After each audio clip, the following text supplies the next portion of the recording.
listening to PetLifeRadio.com.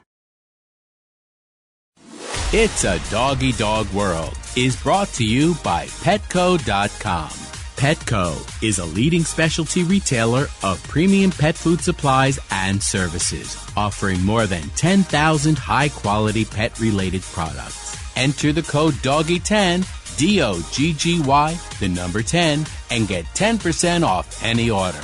No minimum at Petco.com. It's a big world out there, and you're just looking for a pat on the back or head. You run around the city, searching for a place to bark, working your tail off with your nose to the ground, sniffing for a few scraps, hoping someone will throw you a bone. You take each lead, collar after collar, hoping one day to take a bite out of success and become the top dog. Fortunately, you come home each day to open arms, open cans, a drink waiting for you, and a comfortable place in front of the TV set. You know you've got it good, really good, because after all, it's a doggy dog world out there. Pet Life Radio presents It's a Doggy Dog World with your host, pet expert, and award-winning author Liz Palaika, and this week's co-hosts Kate Abbott and Petra Burke. Hi, welcome to It's a Doggy Dog World.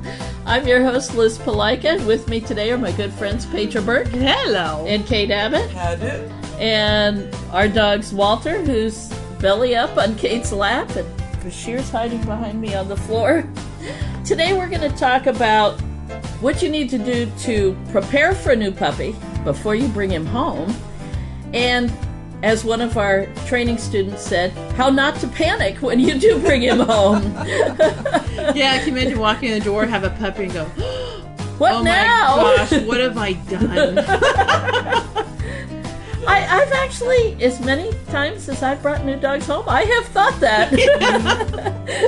Oh, I really enjoyed my night's sleep last night. How long is it going to be before I have another good night's sleep? Selective amnesia. Yes. That's yes. why we keep getting more puppies.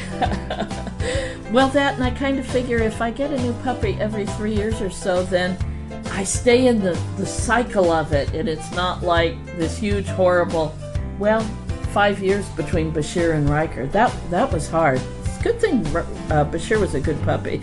Yeah. Or 13 years later, you get a puppy. I don't remember it being this hard. Oh, but how many of our students say that? Yeah.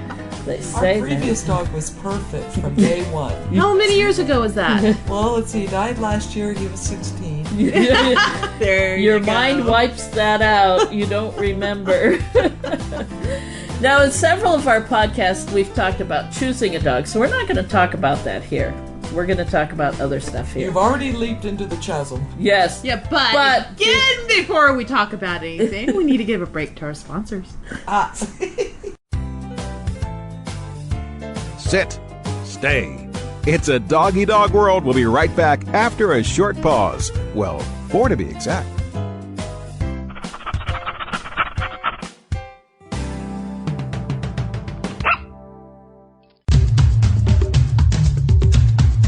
There's a movement afoot, ShoeBuy.com. Join the millions of people who shop ShoeBuy.com's over 400 brands and 500,000 products. Order now and get free shipping and free return shipping. ShoeBuy.com, the world's greatest shoe store. Walk your dog in style and comfort. Enter the code DOGGY, DOGGY, at checkout and get a 10% discount plus free shipping at ShoeBuy.com. Love your pets but wish their medications were a lot less expensive? They are at 1-800-PET-MEDS. You'll not only save on flea and heartworm medications, but on prescriptions for arthritis, incontinence, thyroid, and more. And you get fast service, free shipping, and a 100% satisfaction guarantee. Plus, our licensed pharmacists ensure accuracy, monitor drug interaction, and more. See why over 5 million people have trusted their pet's health to 1-800-PET-MEDS, America's largest pet pharmacy. Call now or order online. Go to petmeds.com/world, WORLD, to get 10% off any order and free shipping on orders of $39 or more at petmeds.com. Hello! I'm Deborah Wolf, and I'm inviting you to my animal party on Pet Life Radio. The dress code? Come as you are. Pajamas, a tux, You can even go naked like your pets. Unleash your party animal at my animal party. Guests you know from Animal Planet, TV, radio, the news, and bookstores will be joining me. And that's because after I won Best Pet Radio in America from the DWAA, I got my paw in the door and I met a lot of amazing people. And the best of the best are going to be coming to the party. They're coming to party with us. So join us at the animal party. Don't miss the party. Every week on demand, only on PetLifeRadio.com. Let's Talk Pets on PetLifeRadio.com. We know you're begging for more. So back to It's a Doggy Dog World with your fetching hosts, Liz Palika, and this week's co-hosts, Kate Abbott and Petra Burke. Welcome back to It's a Doggy Dog World. Today we're talking about what to do before you bring a puppy home, preparing for that puppy, and then again, how not to panic once you bring it home. So, some first things. A crate. First thing, take a deep breath. Let it out. Okay. Actually, I was in one of the pet stores the other day, and I was dying to start up a conversation with this guy, but I restrained myself. He had what looked to be about a 5-month-old mixed breed, and he was picking out a crate. Oh, that's way too late. I know. He had this look of, and the dog was looking like, what? I don't need one of those. And the guy was like, yeah, we're going to find one of these for you. I can only imagine what his house looked like that had led him to this, but he had a look of desperation on his head. We're going to find a crate that's going to fit you. I cannot even imagine raising a puppy or an adolescent puppy on into adulthood without a crate. No. And I don't use a crate as a jail. The puppy's not in it 24 hours a day. But he definitely spends the night in it. And if I need to run to the store or something and I'm just going to be gone a short... take a shower. Take a shower, exactly. yeah, definitely. Talk on the phone without having to go, puppy, drop it, leave it, stop it. Yes. Or maybe just trying to cook dinner or something. Sure. Here's a rawhide, here's your crate. Give me 15 minutes. Right, exactly. I mean, other than having full-time household staff. Crate is wonderful. It's wonderful. It would be like, I don't know, raising a baby, a human baby, on your own without any playpens or cradles or anything. And that's a good point. A lot of people that we talk to go, oh, I don't want to put my puppy in jail. But it's much the same as using a playpen for a baby. Exactly. It not only does it keep the puppy and baby in one spot, but it prevents them from getting into trouble, and it keeps them safe. Or a crib. Yeah. A crib. You put a toddler in a crib. What's the difference? Yeah. I mean, been people that have their puppies sleep with them. I mean, it doesn't happen very often, but it happens that people can roll over. Sure. On a baby, whether it's a human or a puppy. A puppy. Yep. But even more important when the puppy hits adolescence and he starts chewing and digging and... You don't keep him safe. Yeah. And he's not potty trained yet. How come? We won't go into... Behind the couch. We won't go into, in this podcast, we won't go into crate training. But if you want to go back to one of our previous podcasts on house training, we talked about how to introduce your puppy to a crate. Suffice to say, we think a crate is essential. Essential. Okay, next thing you need before you bring the puppy home, dog food. What was the puppy eating before you pick him up? Because you got to have some of that on hand. And if you want to change the puppy's food, get some of your new food, but don't change him overnight. You have a puppy put with diapers on the puppy. Imagine the mess. But another reason for the crate. Yes. Eating food rapidly is a good way to cause diarrhea. Yes, so you need the old puppy food, the old food he was eating. And then at the end of that night, you're going to go, why did I get a puppy? Food, really important. Where on the list do we have the shot of whiskey that you take? How about a leash and something to fasten it to? A sturdy leash, but not an expensive one. And not a retractable one. Oh, no. No.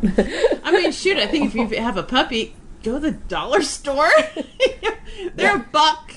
Get a few because you'll leave it laying around and the puppy will get it and chew it. Besides, having more than one leash is a good idea. Oh, definitely. Drape one over the back doorknob for when you go to take the puppy out to go potty to teach him where you want him to go. Put one near your keys for when you're going to go outside. Keep one in your car. Put one on top of the crate. Put one in your car. So yes, the front doorknob for when people come to the door. You can never have too many come in handy. And that is from dog trainers who all have about 3 dozen leashes. Oh my gosh. Of various kinds and assorted makes and models. I think I have like 6 or 7 in my truck alone. Now what to fasten it to? I like to put a buckle collar on my puppies, and I like to have some identification on that buckle collar. Definitely. We say buckle. Sometimes people ask me about that. Even if it's the side release clamps and all the above, or it's still called, if it's a non-constricting collar. Yes, whether it be a quick release or the side release or actually a buckle. Or an actual buckle. It's still a buckle collar. Yeah. A flat collar. A flat collar, yes.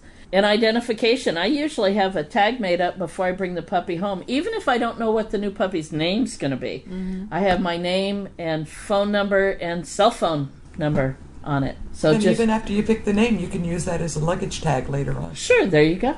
There you go. Good idea. Yep. I never throw anything away. You know that. I know that. Food bowls. Bowls, yes. With a baby puppy, I like an unspillable water bowl. Really? You don't like when they hit the top and they go, woo! All the water or the food goes flying? That's so much fun. Nope. My ideal is a heavy crock for the water. And stainless steel for the food. Yes. I don't like plastic. Well, a lot of puppies and cats end up with chin acne from the plastic ones because the plastic just doesn't always get clean enough, even if you throw it in the dishwasher. Yeah. Aluminum-nums. Aluminum-num. Those are good. I like stainless steel. Yeah. Stainless steel. Whatever. And it throws in the dishwasher just fine. Yeah. How about baby gates and X-Pens? Oh, yes. Where, Kate? Thrift stores, huh? Yeah. And now I see a lot of yard sales, and I'm always passing. I always see baby gates. Mm-hmm. Always baby gates there. Or if you have a small breed dog, people go and buy used playpens. Oh yeah, sure. Put a small breed dog in a playpen. I remember when my mom raised her old Shih Tzu, who's passed away, Cosmo. She had a baby playpen for Cosmo when he was a puppy. Mm-hmm. Yep. Again, some way to keep puppies safe from their own silliness. Yep. At an early age. And then you got to have some toys, like a Kong, or Kong-like toy. Don't give them your old shoe. Don't give them a knotted sock, even if it's got a hole in the toe. Exactly. Teach them from the beginning. What makes this sock difference? Yes. Nothing. Yes. In chorus now.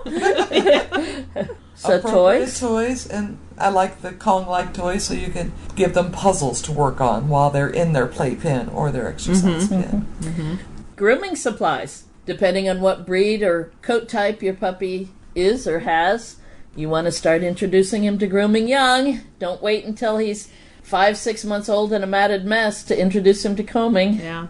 You know what? And it would say don't get a slicker brush right away on puppy fur and puppy skin. So many times that turns a puppy off. It's like, brushing, ow, ooh, don't like it, it hurts, I'm going to bite it. You know, if you don't know what a slicker brush is, it has zillions of little fine metal pins, often with an angle in them, and they tend to be sharp. I know a groomer that I knew recommended you get a new slicker brush, take it out to the sidewalk, and rub it back and forth on the sidewalk to dull the ends. Yeah, she said she did that. But for a puppy, if you need a long bristle brush, get a pin brush, the kind with the little ball at the end that's used for people's even those, and it doesn't seem to matter whether it's expensive or cheap. Mm-hmm. I take them out of the package and I press them on my hand before I buy them. Yeah, to see what they feel like. I've had expensive ones, and it's sharp. Yeah. Yeah. Yeah, I always do that too. Go to the store and you just see, on me first. To We're say, like grooming okay. ourselves like Simeon. You like this butt dog brush? But yeah, I'm not going to use it on my dog unless I know it's going to be comfortable for them and build good habits. Well, it wasn't that long ago we had a puppy come to class, right? Yeah, It and was it had biting. and I had overheard her mention about a problem with grooming. So when I pulled her aside and asked little questions, found out she was using a slicker brush, but he had very fine puppy coat and still very fine skin. And so when I took one of our regular pin brushes and did it on him, she's like, "Oh, you're a milk worker." And I said, "No, it's a gentle brush." Yeah. He likes it, and it's been great. Hasn't had problems since. So figure out what your breed coats need. Mm-hmm. Get the appropriate one, but make sure it feels good too. Get used to it gradually. And if you're not sure, I mean, talk to a groomer. Ask questions. Mm-hmm. Or hopefully, if you're getting the dog from a breeder, the breeder will give you some background and some instruction. But if you're getting the puppy from a shelter or rescue, call a groomer and say, "Hey, I just got a Shih Tzu puppy. I know he's going to have a lot of coat. What do I need to do to get him started now?" The groomer will be thrilled to talk to you now, because you get your puppy started right. Then later, when you need help and bring the puppy to her, the puppy's already been introduced to it. I'd say ask a professional. Don't go to Petco and ask one of the teenagers. They probably you might don't get know. the wrong brush, and it may not all work out. And you do want to start your puppy early, so that when they're a year and a half, you don't have to take them to the groomer, and the groomer says, "I'm sorry, I have to shave him down to the skin." Or, "I don't want him to come back." Yeah. We've heard that also. All right, let's see. What else do you need before the puppy comes home? How about cleaning supplies? They're giggling. Gallons of vinegar. They're giggling. Costco size vinegar. And paper towels, or some from Costco, those bags of rags. Oh, and that cool little handheld flashlight that's a black light. Oh, yes. Yes, that shows the urine spots. Those of you not in the know, urine under a black light glows. It's kind of freaky. Did you have fun with your black light? Obviously. She says cool, I say freaky. But that helps you figure out if you've gotten it all up, if puppy has an accident. Or if there's accidents you haven't found, especially if you've got a little bitty dog. Yep. Pooper scooper. Boy, what did we do before we had pooper scoopers? Newspaper bags. I used to, with German Shepherds, I used to shovel in a rake. That's right. Yeah. True. Newspaper bag, hell, shovel in a rake. Yeah, growing up, digging holes in the backyard, poop and scoop, put it in there, close it, plug the hole. Yeah. Yeah. Using a shovel. Yeah. All right. So those are the supplies you need. Let's talk about what else you need to do before. You need a photo album. Oh, yes, what photo album? We need a camera. And a good I'm going to camera. put out my idea once again, which I have yet to do, but I'm hoping somebody someday will. Okay. Is get your video camera, and you put puppy in front of a door or something, and you film them about 3 minutes every couple of days in the same place. Okay. On the same tape. Okay. And then I figure in about 6 months you can play it back and watch puppy grow. Okay, I'll make a deal with you. Yeah. Get her, she needs a puppy. No, I was even going to let her use ours. If our right puppy is born this month, when we adopt him, bring him home, you can film him. You just get the camera. Okay. He'll be coming to the yard. All right. You can film him. I want to see him in front of the same place See him periodically. blossom. And watch him grow up. Actually, what would be think that'd fun be would be to That put would him be in cool. front of one of our little baby trees and watch puppy and tree Grow both together. go. Puppy will grow faster. You need your sense of humor firmly in place. Oh, definitely. It's got to be in your store box. And don't take things too seriously.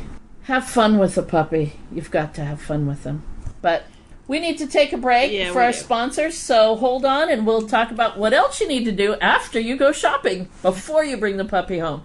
So hold on. Sit. Stay. It's a doggy dog world. We'll be right back after a short pause. Well, 4 to be exact.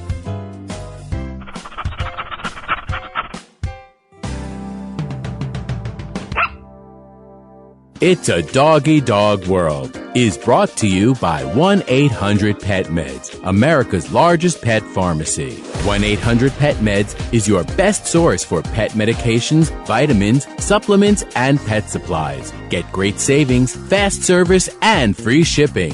Go to petmeds.com/world, WORLD, to get 10% off any order and free shipping on orders of $39 or more. FTD's network of over 40,000 florists around the world have been creating beautiful handcrafted arrangements for 100 years.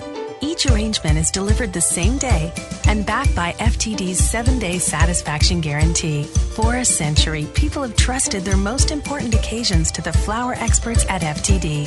Since Pet Life Radio is all about puppy dogs and flowers, our listeners, that's you, can get a 20% discount on your order. Just go to fluorop.com and use the code DOGGYDOG at checkout. FLEUROP.com. Code word DOGGYDOG. Hello? Danica, where have you been? Oh, Grandma, I've been busy, racing, GoDaddy girl. Oh, I built my own online store with GoDaddy. Really? Let me see. Grandma'sAuction.com. Hey, aren't those Grandpa's golf clubs? Grandma needs her bingo money. Use promo code DOGGY10, DOGGY, the number 10, and get a .com domain name for just $7.49 at GoDaddy.com.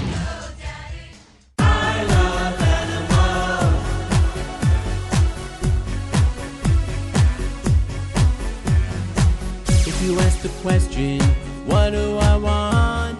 What do I need?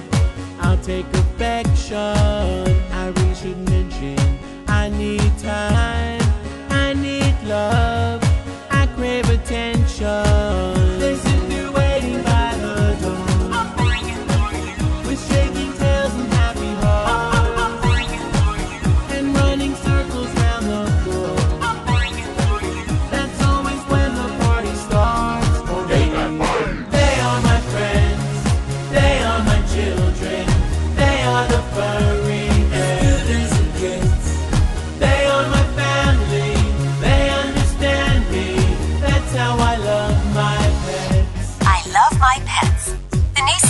Mark Winter. Available on iTunes.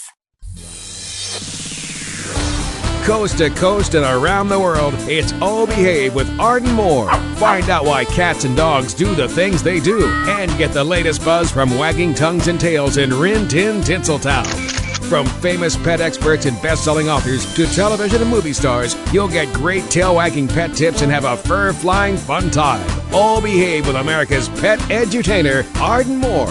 Every week on demand. This is the place for a special paparazzi treat. Only on PetLifeRadio.com. Let's talk pets. Let's talk pets on Pet Life Radio. Pet Life Radio. PetLifeRadio.com. We know you're begging for more. So back to It's a Doggy Dog World with your fetching hosts, Liz Palika, and this week's co-hosts, Kate Abbott and Petra Burke. Welcome back to It's a Doggy Dog World. All right, first half of the show we talked about what you need to go shopping for or what you need to have on hand before you bring the puppy home. Let's talk about what you need to do. How about... You need to pretend that you're a baby yourself.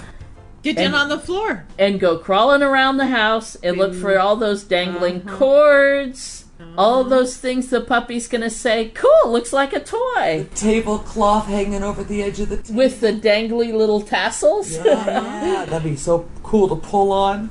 The books and magazines stacked on the bottom of the shelf that are right in front of... A friend of mine lost her family Bible that way. Well... It's on the bottom shelf. Puppy enjoyed it. Puppy inhaled the word. Well, took it all in to a soul. I'm going to let that go. Regular listeners to our podcast have heard this story before, but I got into dog training because I did not puppy-proof a house. I graduated from school, got a job, got a car, got my own place, got a puppy. Knew nothing about raising a puppy. My mom had toy poodles, but her dogs were, love you, Mom, very, very poorly behaved. And she will admit it. So I got a German Shepherd puppy, a real dog. Was working long hours, sole supported myself and the puppy. Put a doggy door in the back door so he could come and go. After all, I didn't want to exile him to the backyard. And you didn't get a crate. And I had no idea what a crate was. You know, every time I hear Liz tell a story, I think of the first time I moved out, got my own place. Also got my own German Shepherd. Uh-huh. Mm-hmm. As it tore the floorboards off around a dressing room type of, yeah. Hers tore the floorboards up. Mine destroyed a sofa in one day. I walked in the front door. I must have gasped or shrieked or something because all I saw was his tail going out the doggy door, and it took 8 trash bags, leaf size, huge, packed trash bags, before I saw my floor again. And so I called the dog trainer the next day and went, I need help. Petra called me. Yeah, I know. Yeah. But that was a few years later. So, yes, puppy-proofing the house and not letting the puppy have free access to the house when you're not supervising him. Especially those cords. There's all sorts of wonderful cord cover things that you can do these days, because it doesn't take 2 seconds for a puppy to get under a piece of furniture and say, oh, that looks interesting, chomp. The other thing we did when my mom brought home Ginger, her puppy, after my dad passed away, Paul and I went over and down on our hands and knees, gathered up all the cords. We got rid of a couple extension cords that probably weren't safe anyway. We got in some safer plugs for the wall. We took zip ties and gathered loose cords up and tucked them away. So there's all different ways you can do it. We also picked up all the knickknacks that were down low and put them up higher. Or the ones that are precariously perched. Yes. The books, the magazines, throw pillows. I told Mom, put the throw pillows away for a while. You can bring them out later. And now Ginger's a little older and very well behaved. Mom has the throw pillows back out again. She has them to put back out. And she has them. They were not destroyed. Yes. Puppy-proofing the yard. It's probably the biggest one. The hose. Sprinklers. Well, there's two things to think about. The things that puppy can destroy. And then I had people that hired me to come out and do this. Their house, their backyard. And I identified some poisonous plants in their backyard. Yeah. Sure. Plants, definitely. Oh, and that cocoa mulch. Oh, and the rubber tire mulch. Oh my gosh, they make a mulch now out of old used tires. Yeah. It's little bark-sized pieces, chunks of rubber. I'm sure they just sent the tires through a big grating chopping machine. But I can imagine a puppy eating a few bits of that rubber. That's how digestible do you think that is? Yeah, right. Yeah. Let's talk a $3,000 surgery and maybe a dead puppy. The cocoa mulch is poisonous and has killed a number of dogs. I yelled at the garden department at Home Depot one day because it was still there on the shelves with no warning. I said, how many people do you think your customers have a dog? Oh, well, a lot. I said, 50, more than 50% of the nation's households have dogs. I think it's 60-something. And I said, 60-something% of your customers have dogs or more because apartment dwellers aren't coming into Home Depot. Homeowners are. And, oh, well, I didn't think of that. Get this stuff off your shelf or put a warning up. At least put the warning up. Yeah. This is only for people that don't have dogs. Exactly. Because dogs are just as attracted to chocolate as we are. And although not as poisonous, but do watch if you get the grounds of coffee from certain chains. Yes, just talking about that. Yes, I just sprinkled some out on my plants where the dogs could not get to it. It's used coffee grounds are a wonderful thing to add to acid-loving plants. Oh, I give it to all of them. You give it to all of them. Yeah. But we did have a puppy one time where Mom had used quite a bit of it and just put it on top, hadn't worked it in, and Puppy came along and ate it. And Dad brought Puppy to class. And I swear her eyeballs were spinning in her head. And we asked Dad, what is wrong with her? And this was like her second class. So we knew the dog. We knew her personality. Yeah. And we're just going, what happened? What's wrong with her? He's like, I don't know. The girl like with she's on a kaleidoscope caffeine eyes. high. I mean, they're joking about it. And I remember the following week, the wife knew exactly what happened. Yep. And told us. So if you use coffee grounds or even use tea leaves as a fertilizer, and they are a good fertilizer, water it in well or dig it into the dirt, or make sure the dog simply doesn't have access. Mm-hmm. I have little fences up around my gardens to puppy-proof the yard, and the dogs don't or can't get in, although they were sniffing mightily as I was watering it in today. And if you've got a drip system with all those expensive, hard to finagle with little drip system, which is a great thing in California. Yeah. But still, it's just irresistible to puppies. Oh, yeah. So let's talk about a dog run. Yeah. A dog run or, is... wait, before you go, poison. Oh, snail bait. Oh, rat yes. bait. Uh-huh. Yes. Or the rat that your neighbor has poisoned. Coming over and dying in your yard. Mm-hmm. Yes. Yep. All sorts of things that can happen. There's lots of things that... Oh, if you've got a pool, is your pool safe for your puppy? Yeah. Now, I know in California, if there's kids that have access, it needs to be gated and locked. But there's nothing about that says if you've got a puppy. Right. And we were just talking about that to one of our students Saturday. Yeah. Teach the puppy how to get out of the pool. Yep, they got a house that has a pool. They fixed it all up, and they have to introduce the dogs. We'll talk about that in an upcoming podcast, but for the time being, make sure it's safe that your puppy can't fall in. Mm-hmm. So a dog run. A lot of people, just like the crate, tend to think of a dog run as a prison. And certainly it can be abused, and it can become a prison. But you're all responsible dog owners, so we know that. You're listening to us. Of course you're going to be. You must be. Ipso facto. A dog run can be a place where your dog can go outside to go potty or play and be safe. If you've got a pool or you've got a well-landscaped yard that you don't want the puppy to destroy, he can be in a safe place when you can't supervise him. And you're going to be gone more than 8 hours. If you're even gone more than 4 or 5 hours. You don't want to leave him in a crate. That's too long to leave in a crate. Mm-hmm. But, as responsible dog owners, he should not live his life in the dog run. No.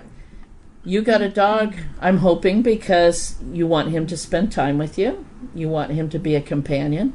He needs to spend time in the house. He needs to sleep in the house. So the dog run is a safe place for him outside, but it's not... It's not his home. It's not his home. It's not you're not going to warehouse him. And actually something I've run into the last couple of weeks too. People that get the puppy while they're on vacation, whether it's from school or their job, and then go back to work and then call a week later going, because the puppy has separation anxiety. My puppy's a mess. What do I do now? Yes. So start practicing being gone for short periods of time. Mm-hmm. I mean, it is good to spend that first week because you are going to be sleep deprived. Sure. So take your nap when your puppy does. Exactly. But then the second week of vacation, get your puppy used to the idea that he can still breathe when being separated from you for a while. Yep, exactly. And make it as good for him as you can. And I'm sure we have a podcast on getting that ready. Yes. Separation anxiety.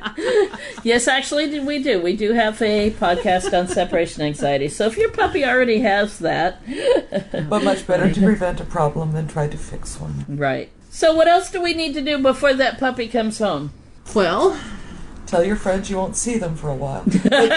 Actually, you will, because they'll be coming over to meet the puppy, and they should. Yes. Socialization. They should come over and socialize that puppy and wear funny hats and do all sorts of puppy problems. Find a vet. Yes.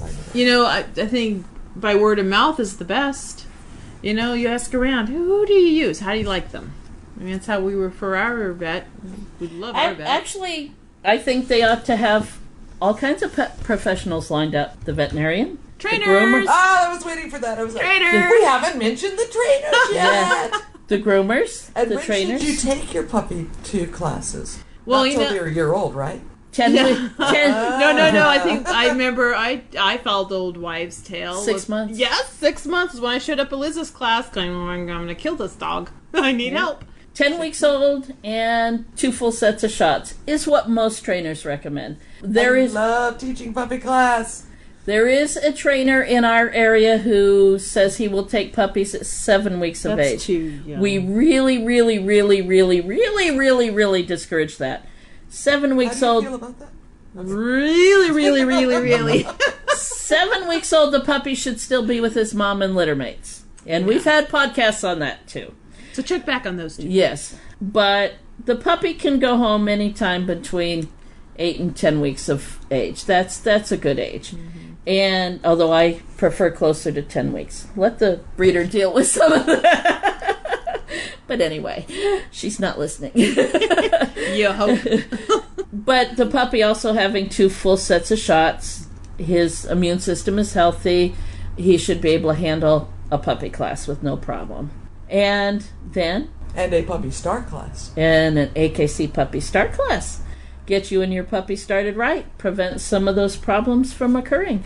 And we've had a podcast on the AKC Puppy Start program too, so check back to that one also. We're going to have you listening for hours. When you're finished cross-referencing, go out and play with your puppy. Yeah.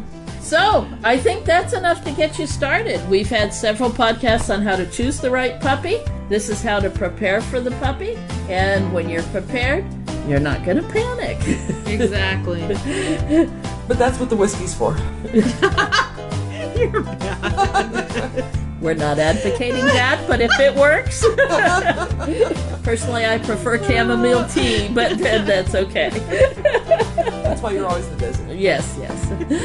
All right, on that very strange note, that's it from us, and good luck with your new puppy. See ya. Bye-bye. Having a rough day? Longing for the dog days of summer? Think your fun furry friend lives a dog's life? Well, find out everything you're begging to know as Pet Life Radio presents It's a Doggy Dog World with pet expert and award-winning author Liz Palaika. Every dog has his day, and you'll find out how to make your dog's day fun and rewarding. Every week, on demand, only on PetLifeRadio.com.